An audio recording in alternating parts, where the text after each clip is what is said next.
You know that feeling when you hear the exact same story from two different people and it feels like they're talking about two completely different events? Well, it turns out our perception of reality, what we think is just the truth, is actually incredibly easy to bend. And a lot of the time, it all comes down to a few really carefully chosen words. Okay, just take a look at these two sentences. The car smashed into the other vehicle. You can almost feel that, right? The violence, the aggression. It paints a really vivid picture. Now, compare that to the driver was responsible for the accident. It's so much more neutral, almost clinical. Both of these could be describing the exact same car crash, but that one word, smashed, it changes everything. It frames the entire event. So, how does this happen? How can one little word completely flip how we see the world? Or how can the way a choice is presented totally alter the decision we make? Well, this is the power of framing, and it works because our brains are basically wired with these little mental shortcuts that honestly aren't nearly as logical as we'd like to believe. Let's dig into how it all works.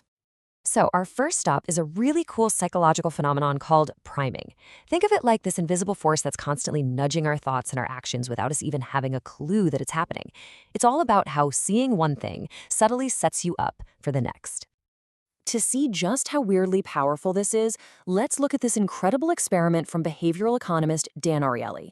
He had a simple question. Could just reminding people of a stereotype actually change how well they do something?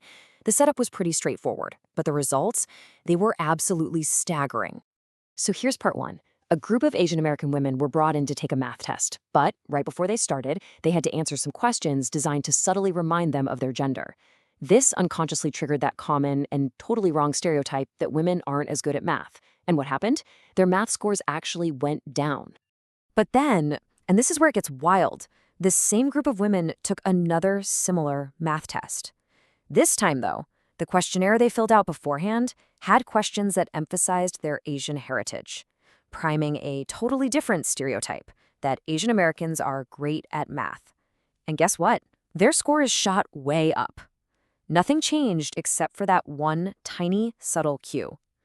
The frame was different, and it completely changed their performance. And yeah, that's priming in a nutshell. You're exposed to one thing, a word, an idea, even a feeling, and it influences, completely unconsciously, how you respond to the next thing you encounter. It's happening to us all the time, in ways we don't even begin to notice. Now, this whole idea of unconscious influence goes even deeper. It's not just about ideas or stereotypes, it's also about how we figure out what something is worth. Turns out, the very first number you see can become a powerful, and sometimes totally random, anchor for every decision you make after. Seriously, if I just showed you a bottle of wine, how would you know what to pay for it?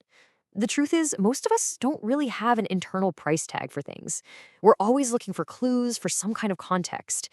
And what's crazy is our brain will grab onto almost anything to create that context, even a number that has nothing to do with anything. So Ariely tested this with another really clever experiment. He had his students write down the last two digits of their social security number. I mean, a completely random number, right? Then he asked them, hey, would you pay that amount for these items, like wine and chocolate? And after that, he had them bid for real on those same things. The results were just mind-blowing.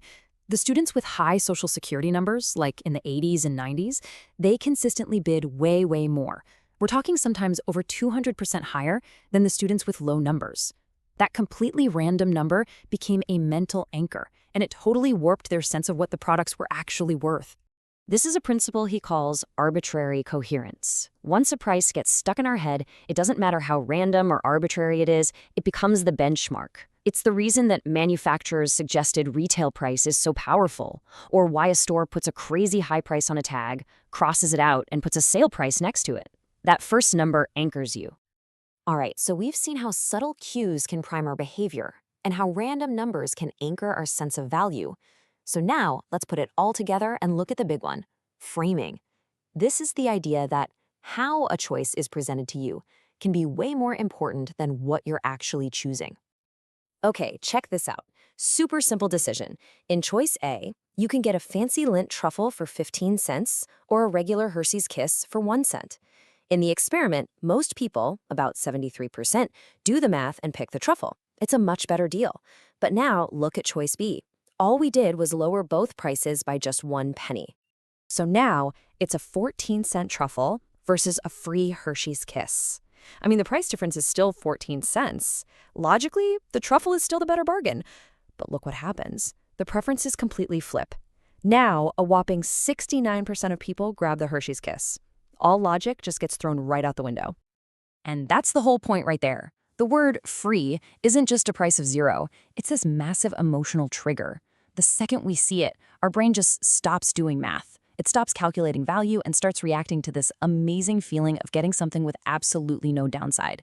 We go from being logical to being totally irrational, all because of that one little word. And this power of framing, it doesn't just mess with us when we're buying chocolate. It has a huge effect on something way more important, our empathy, our willingness to actually help other people. The way a problem is framed can be the difference between us opening our wallets or just looking away. Think about it. You hear a statistic. 3 million children face hunger. It's horrible, of course, but that number is so big it's almost impossible to feel. It's abstract. But then you hear the story of just one person. Rokia, a 7-year-old girl, is facing starvation. Suddenly, she has a name, an age, a story. She's real. And when you frame the problem that way, the difference is just stark. People who were asked to donate to help Rokia gave, on average, more than double the money as the people who were asked to donate to that giant statistical problem. Our brains are just not wired for statistics. They're wired for stories. We connect with one person, the identifiable victim, in a way we just can't with a faceless number. So, from the stereotypes we believe, to the prices we pay, to the people we help, it is so clear that the way information is framed has this massive impact on pretty much everything we do. The good news, though, is that once you know this stuff exists, you can start to spot it, and you can start to take back a little bit of control. And look, it's really important to remember this isn't some kind of personal flaw. You're not dumb for falling for this. Our brains evolved to use these shortcuts to make quick decisions and survive. The problem is, in our super complex world, these same shortcuts can be used against us. Like Dan Ariely says, it doesn't make us random, it makes us predictably irrational. So here's your toolkit to take with you. 1. Remember that words frame reality. Pay attention to the specific language people are using. 2. Cues prime you. Be aware that little things in your environment are nudging your behavior. 3. Anchors dictate value. Be super skeptical of the first number you see. And 4. Stories persuade. Always remember that a single emotional story can feel more powerful than a mountain of data, so it's good to check both. Just being aware of these forces is the huge first step toward making choices that are more conscious, more deliberate, and, well, more your own. So the next time you see an ad, or read a news headline, or hear someone trying to convince you of something, just take a second, step back and ask yourself, what's the frame here, and how is it trying to shape my reality?